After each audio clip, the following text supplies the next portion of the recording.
Assalamualaikum warahmatullahi wabarakatuh, sahabat cinta Islam Channel. Diriwayatkan oleh Mu'adz bin Jabal radhiyallahu anhu dari Ibnu Abbas radhiyallahu anhu, ia berkata, kami bersama Rasulullah sallallahu alaihi wasallam berada di rumah seorang sahabat dari golongan Ansor dalam sebuah jamaah. Tiba-tiba ada yang memanggil dari luar, wahai para penghuni rumah, apakah kalian mengizinkanku masuk karena kalian membutuhkanku? Rasulullah Shallallahu Alaihi Wasallam bertanya kepada para sahabat, apakah kalian tahu siapa yang menyeru itu? Para sahabat menjawab, tentu Allah dan Rasulnya lebih mengetahui. Rasulullah Shallallahu Alaihi Wasallam berkata, dia adalah iblis yang terkutuk. Semoga Allah senantiasa melaknatnya. Umar bin Khattab radhiyallahu anhu berkata, ya Rasulullah, apakah engkau mengizinkanku untuk membunuhnya? Nabi Muhammad Shallallahu Alaihi Wasallam berkata pelan, bersabarlah wahai Umar, apakah engkau tidak tahu bahwa dia termasuk mereka yang tertunda kematiannya sampai waktu yang ditentukan atau hari kiamat? Sekarang silahkan bukakan pintu untuknya, karena ia sedang diperintahkan oleh Allah Subhanahu wa Ta'ala. Ibnu Abbas berkata, maka dibukakanlah pintu, kemudian iblis masuk ke tengah-tengah kami. Ternyata dia adalah seorang yang sudah tua bangka dan buta sebelah mata. Dagunya berjanggut sebanyak 7 helai rambut yang panjangnya seperti rambut kuda. Kedua kelopak matanya memanjang, kepalanya seperti kepala gajah yang sangat besar. Gigi taringnya memanjang keluar seperti taring babi. Kedua bibirnya seperti bibir macan. Dia berkata, Assalamualaikum ya Muhammad. Assalamualaikum ya jama'atal muslimin. Salam untuk kalian semua, wahai golongan muslimin. Iblis berkata, wahai Muhammad, aku datang bukan karena keinginanku sendiri, tetapi aku datang karena terpaksa atau diperintah. Nabi Shallallahu Alaihi Wasallam berkata, apa yang membuatmu terpaksa harus datang ke sini, wahai terlaknat? Iblis berkata, aku didatangi oleh seorang malaikat utusan Tuhan yang Maha Agung. Ia berkata kepadaku, sesungguhnya Allah Subhanahu wa Ta'ala menyuruhmu untuk datang kepada Muhammad Shallallahu Alaihi Wasallam dalam keadaan hina dan bersahaja. Engkau harus memberitahu kepadanya bagaimana tipu muslihat, godaanmu dan rekayasamu terhadap Bani Adam. Bagaimana engkau membujuk dan merayu mereka. Malaikat berkata kepadaku, engkau harus menjawab dengan jujur apa yang ditanyakan kepadamu. Jika engkau berbohong sekali saja dan tidak berkata benar, niscaya aku jadikan kamu debu yang dihempas oleh angin, dan aku puaskan musuhmu karena bencana yang menimpamu.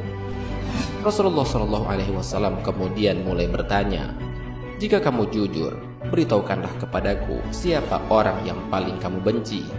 Iblis menjawab, engkau wahai Muhammad, engkau adalah makhluk Allah yang paling aku benci, dan kemudian orang-orang yang mengikuti agamamu.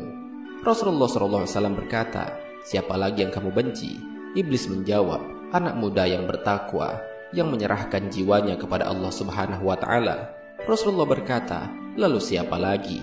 Iblis menjawab, orang alim dan warok, atau menjaga diri dari syubhat yang saya tahu, lagi penyabar. Rasulullah berkata, lalu siapa lagi? Iblis menjawab, orang yang terus-menerus menjaga diri dalam keadaan suci dari kotoran. Rasulullah SAW berkata, lalu siapa lagi? Iblis menjawab, orang miskin atau fakir yang sabar, yang tidak menceritakan kefakirannya kepada orang lain, yang tidak mengadukan keluh kesahnya. Rasulullah berkata, bagaimana kamu tahu bahwa ia itu penyabar? Iblis menjawab, wahai Muhammad, jika ia mengadukan keluh kesahnya kepada makhluk sesamanya selama 3 hari, Tuhan tidak memasukkan darinya ke dalam golongan orang-orang yang sabar. Rasulullah berkata, lalu siapa lagi? Iblis menjawab, orang kaya yang bersyukur. Rasulullah bertanya, bagaimana kamu tahu bahwa ia bersyukur? Iblis menjawab, jika aku melihatnya mengambil dari dan meletakkannya pada tempat yang halal. Rasulullah berkata, bagaimana keadaanmu jika umatku mengerjakan sholat? Iblis menjawab, aku merasa panas dan gemetar. Rasulullah berkata, kenapa wahai terlaknat? Iblis menjawab, sesungguhnya jika seorang hamba bersujud kepada Allah sekali sujud saja, maka Allah mengangkat derajatnya 1 tingkat. Rasulullah berkata, jika mereka saum atau puasa? Iblis menjawab, saya terbelenggu sampai mereka berbuka puasa. Rasulullah berkata, jika mereka menunaikan haji, Iblis menjawab, "Saya menjadi gila." Rasulullah berkata, "Jika mereka membaca Al-Quran." Iblis menjawab, "Aku meleleh seperti timah meleleh di atas api." Rasulullah berkata, "Jika mereka berzakat." Iblis menjawab, "Seakan-akan orang yang berzakat itu mengambil gergaji atau kapak dan memotongku menjadi dua." Rasulullah berkata, "Mengapa begitu wahai Abu Murrah?" Iblis menjawab, "Sesungguhnya ada 4 manfaat dari zakat itu. Pertama, Tuhan menurunkan berkah atas hartanya. Kedua, menjadikan orang yang berzakat disenangi makhluknya yang lain. Ketiga, menjadikan zakat sebagai penghalang antara dirinya dengan api neraka. Keempat, dengan zakat Tuhan mencegah bencana dan malapetaka agar tidak menimpanya." Rasulullah berkata, "Apa pendapatmu tentang Abu Bakar?" Iblis menjawab, "Wahai Muhammad, pada zaman jahiliyah tidak ada yang taat kepadaku. Bagaimana mungkin dia akan mentaatiku pada masa Islam?" Rasulullah berkata, "Apa pendapatmu tentang Umar?" Iblis menjawab, "Demi Tuhan, tiada aku ketemu dengannya kecuali aku lari darinya." Rasulullah berkata, "Apa pendapatmu tentang Utsman?" Iblis menjawab, "Aku malu dengan orang yang para malaikat saja malu kepadanya." Rasulullah berkata, "Segala puji hanya bagi Allah yang telah membahagiakan umatku dan menyengsarakanmu sampai hari kiamat." Iblis yang terlaknat berkata kepada Muhammad, "Haihata, haihata, tidak mungkin, tidak mungkin. Mana bisa umatmu bahagia sementara aku hidup dan tidak mati sampai hari kiamat? Bagaimana kamu senang dengan umatmu sementara aku masuk ke dalam diri mereka melalui aliran darah, sedangkan mereka tidak melihatku? Demi Tuhan yang menciptakanku dan membuatku menunggu sampai hari mereka dibangkitkan, akan aku sesatkan mereka semua, baik yang bodoh maupun yang pandai, yang buta huruf dan yang melek huruf, yang kafir dan yang suka beribadah, kecuali hamba yang mukhlis atau ikhlas." Rasulullah berkata, "Siapa yang mukhlis atau orang yang ikhlas itu menurutmu?" Iblis dengan panjang lebar menjawab, "Apakah engkau tidak tahu wahai Muhammad, barang siapa yang cinta dirham dan dinar atau harta, dia tidak termasuk orang yang ikhlas untuk Allah. Jika aku melihat orang yang tidak suka dinar dan dirham, tidak suka puji-pujian, aku tahu bahwa dia itu ikhlas karena Allah, maka aku tinggalkan ia. Sesungguhnya hamba yang mencintai harta, pujian dan hatinya tergantung pada nafsu atau syahwat dunia, dia lebih rakus dari orang-orang yang saya jelaskan kepadamu. Tak tahukah engkau bahwa cinta harta termasuk salah satu dosa besar? Wahai Muhammad, tak tahukah engkau bahwa cinta kedudukan termasuk dosa besar, dan bahwa sombong juga termasuk dosa besar? Wahai Muhammad, tidak tahukah engkau bahwa aku punya 70.000 anak? Setiap anak dari mereka punya 70.000 setan. Di antara mereka telah aku tugaskan untuk menggoda golongan ulama, dan sebagian lagi menggoda anak muda, sebagian lagi menggoda orang-orang tua, dan sebagian lagi menggoda orang-orang yang lemah. Apakah engkau tidak tahu wahai Muhammad bahwa kebohongan itu berasal dariku? Akulah orang yang pertama kali berbohong. Barang siapa yang berbohong, dia adalah temanku, dan barang siapa yang berbohong kepada Allah, dia adalah kekasihku. Apakah engkau tidak tahu bahwa aku bersumpah kepada Adam dan Hawa, demi Allah, aku adalah penasihat kamu berdua. Maka sumpah palsu merupakan kesenangan hatiku. Gibah, membicarakan kejelekan orang lain, dan namimah, mengadu domba, adalah buah kesukaanku. Melihat yang jelek-jelek adalah kesukaan dan kesenanganku. Barang siapa yang tolak atau bersumpah untuk cerai, dia mendekati perbuatan dosa meskipun hanya sekali, dan meskipun ia benar. Barang siapa yang membiasakan lisannya dengan ucapan cerai, istrinya menjadi haram baginya.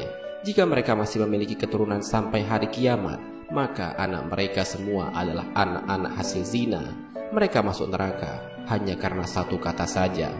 Wahai Muhammad, sesungguhnya di antara umatmu ada yang mengakhirkan sholat barang 1-2 jam. Setiap kali mau sholat, aku temani dia dan aku goda dia.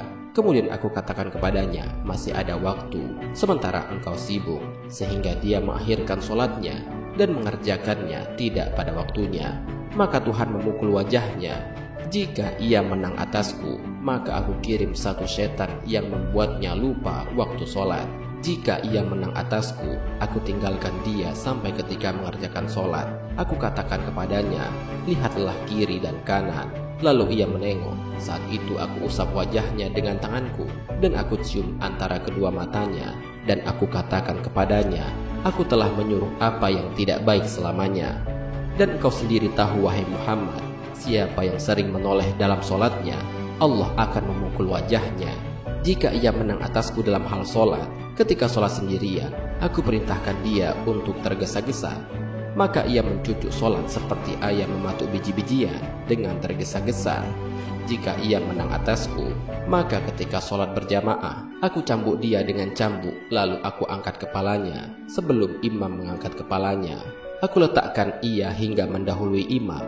Kamu tahu bahwa siapa yang melakukan itu batalah solatnya, dan Allah akan mengganti kepalanya dengan kepala keledai pada hari kiamat nanti. Jika ia masih menang atasku, aku perintahkan dia untuk menghancurkan jari-jarinya ketika solat, sehingga dia mensucikan aku ketika ia solat. Jika ia masih menang, aku tiup hidungnya sampai dia menguap. Jika ia tidak menaruh tangan di mulutnya, setan masuk ke dalam perutnya, dan dengan begitu ia bertambah rakus di dunia dan cinta dunia. Dia menjadi pendengar kami yang setia. Bagaimana umatmu bahagia sementara aku menyuruh orang-orang miskin untuk meninggalkan solat? Aku katakan kepadanya, solat tidak wajib atasmu. Solat hanya diwajibkan atas orang-orang yang mendapatkan nikmat dari Allah. Aku katakan kepada orang-orang yang sakit, tinggalkanlah solat, sebab ia tidak diwajibkan atasmu. Solat hanya diwajibkan atas orang-orang yang sehat. Karena Allah berkata, tidak ada halangan bagi orang buta, tidak pula bagi orang pincang, tidak pula bagi orang sakit. Demikian Allah Subhanahu wa Ta'ala menjelaskan ayat-ayatnya bagimu agar kamu memahaminya. Tidak ada dosa bagi orang-orang yang sakit. Jika kamu sembuh, kamu harus sholat yang diwajibkan sampai dia mati dalam keadaan kafir. Jika dia mati dan meninggalkan sholat ketika sakit, dia bertemu Tuhan dan Tuhan marah kepadanya. Nabi berkata, wahai terlaknat, siapa teman dudukmu? Iblis menjawab, pemakan riba. Nabi berkata, siapa teman kepercayaanmu? Iblis menjawab, pezina. Siapa teman tidurmu? Iblis menjawab, orang yang mabuk. Nabi berkata, siapa temanmu? Iblis menjawab, pencuri. Nabi berkata, siapa utusanmu? Iblis menjawab, tukang sihir. Nabi berkata, apa kesukaanmu? Iblis menjawab, orang yang bersumpah cerai. Nabi berkata, siapa kekasihmu? Iblis menjawab, orang yang meninggalkan sholat Jumat. Nabi berkata, wahai terlaknat, siapa yang memotong punggungmu? Iblis berkata, ringkikan kuda untuk berperang di jalan Allah. Nabi berkata, apa yang melemahkan badanmu? Iblis menjawab, tobatnya orang yang bertaubat. Nabi berkata, apa yang menggosongkan atau membuat panas hatimu? Iblis menjawab, istighfar yang banyak kepada Allah siang dan malam. Nabi berkata, apa yang memuramkan wajahmu atau membuat merasa malu dan hina? Iblis menjawab, zakat secara sembunyi-sembunyi. Nabi berkata, apa yang membutakan matamu? Iblis menjawab, sholat di waktu sahur atau menjelang subuh. Nabi berkata, apa yang memukul kepalamu? Iblis menjawab, memperbanyak sholat berjamaah. Nabi berkata, siapa yang paling bisa membahagiakanmu? Iblis menjawab, orang yang sengaja meninggalkan sholat. Nabi berkata, siapa manusia yang paling sengsara atau celaka menurutmu? Iblis menjawab, orang kikir atau pelit. Nabi berkata, siapa yang paling menyita pekerjaanmu atau menyibukkanmu? Iblis menjawab, majelis-majelis ulama. Nabi berkata, bagaimana kamu makan? Iblis menjawab, dengan tangan kiriku dan dengan jari-jariku. Nabi berkata, di mana kamu lindungkan anak-anakmu ketika panas? Iblis berkata, di balik kuku-kuku manusia. Setiap harta yang tidak dikeluarkan zakatnya, maka saya ikut memakannya. Saya juga ikut makan makanan yang bercampur riba dan harta haram, serta segala harta yang tidak dimohonkan perlindungan kepada Allah dari setan yang terkutuk. Setiap orang yang tidak memohon perlindungan kepada Allah dari setan ketika bersetubuh dengan istrinya, maka setan akan ikut bersetubuh, akhirnya melahirkan anak yang mendengar dan taat kepadaku. Begitu pula orang yang naik kendaraan dengan maksud mencari penghasilan yang tidak dihalalkan, maka saya adalah temannya. Saya memohon kepadanya agar saya punya rumah, maka rumahku adalah kamar mandi. Saya memohon agar saya punya masjid, akhirnya pasar menjadi masjidku. Aku memohon agar punya Al-Quran, maka syair adalah Al-Quranku. Saya memohon agar punya azan, maka trompet adalah panggilan azanku. Saya memohon agar saya punya tempat tidur, maka orang-orang mabuk adalah tempat tidurku. Saya memohon agar punya teman-teman yang menolongku, maka kelompok Al-Qadariyah menjadi teman-teman yang membantuku. Dan saya memohon agar saya memiliki teman-teman dekat, maka orang-orang yang menginfakkan harta kekayaannya untuk kemaksiatan adalah teman dekatku. Ia kemudian membaca ayat, sesungguhnya pemboros-pemboros itu adalah saudara-saudara setan, dan setan itu adalah sangat ingkar kepada Robnya. Rasulullah SAW berkata, andai kata tidak setiap apa yang engkau ucapkan didukung oleh ayat-ayat dari kitabullah, tentu aku tidak akan membenarkanmu. Setan berkata, saya memiliki anak yang saya beri nama Atama. Ia akan kencing di telinga seorang hamba ketika ia tidur meninggalkan sholat isya. Andai kata tidak karenanya, tentu ia tidak akan tidur lebih dahulu sebelum menjalankan sholat. Saya juga punya anak yang saya beri nama Mutaqodi. Apabila ada seorang hamba melakukan ketaatan ibadah dengan rahasia dan ingin menutupinya, maka anak saya tersebut senantiasa membatalkannya dan dipamerkan di tengah-tengah manusia, sehingga semua manusia tahu. Akhirnya Allah membatalkan 99 dari 100 pahalanya, sehingga yang tersisa hanya 1 pahala. Sebab setiap perkataan yang dilakukan secara rahasia akan diberi 100 pahala. Saya punya anak lagi yang bernama Kuhyal. Dia bertugas mengusapi celak mata semua orang yang sedang ada di majelis pengajian dan ketika khotib sedang memberikan khutbah, sehingga mereka terkantuk dan akhirnya tidur, tidak dapat mendengarkan apa yang dibicarakan para ulama. Bagi mereka yang tertidur, tidak akan ditulis pahala sedikit pun untuk selamanya. Setiap kali ada perempuan yang keluar, pasti ada setan yang duduk di pinggulnya, dan ada pula yang duduk di daging yang mengelilingi kukunya, di mana mereka akan menghiasi kepala orang-orang yang melihatnya. Kedua setan itu kemudian berkata kepadanya, keluarkan tanganmu. Akhirnya ia mengeluarkan tangannya, kemudian kukunya tampak, lalu kelihatan nodanya. Orang yang bahagia atau beruntung adalah orang yang dijadikan bahagia oleh Allah sejak dalam perut ibunya, sedangkan orang yang celaka adalah orang yang dijadikan celaka oleh Allah sejak dalam perut ibunya. Kemudian Rasulullah SAW membacakan firman Allah dalam Al-Quran surat Hud. Jikalau Rabbmu menghendaki, tentu dia menjadikan manusia umat yang satu, tetapi mereka senantiasa berselisih pendapat kecuali orang-orang yang diberi rahmat oleh Rabbmu, dan itulah Allah menciptakan mereka. Kalimat Rabbmu atau keputusannya telah ditetapkan, sesungguhnya aku akan memenuhi neraka jahanam dengan jin dan manusia yang durhaka semuanya. Dilanjutkan dengan, tidaklah ada suatu kebenaran pun atas Nabi tentang apa yang telah ditetapkan Allah baginya. Allah telah menetapkan yang demikian sebagai sunnahnya pada nabi-nabi yang telah berlalu dahulu, dan adalah ketetapan Allah itu suatu ketetapan yang pasti berlaku. Sahabat Cinta Islam Channel, demikianlah percakapan Nabi Muhammad SAW dengan iblis laknatullah. Semoga video ini dapat memberikan pelajaran bagi kita sehingga dapat berhati-hati dalam menjalankan ibadah kepada Allah Subhanahu wa Ta'ala. Wallahu a'lam bishawab. Semoga bermanfaat. Wassalamualaikum warahmatullahi wabarakatuh. Syukran ya Rabbi, syukran.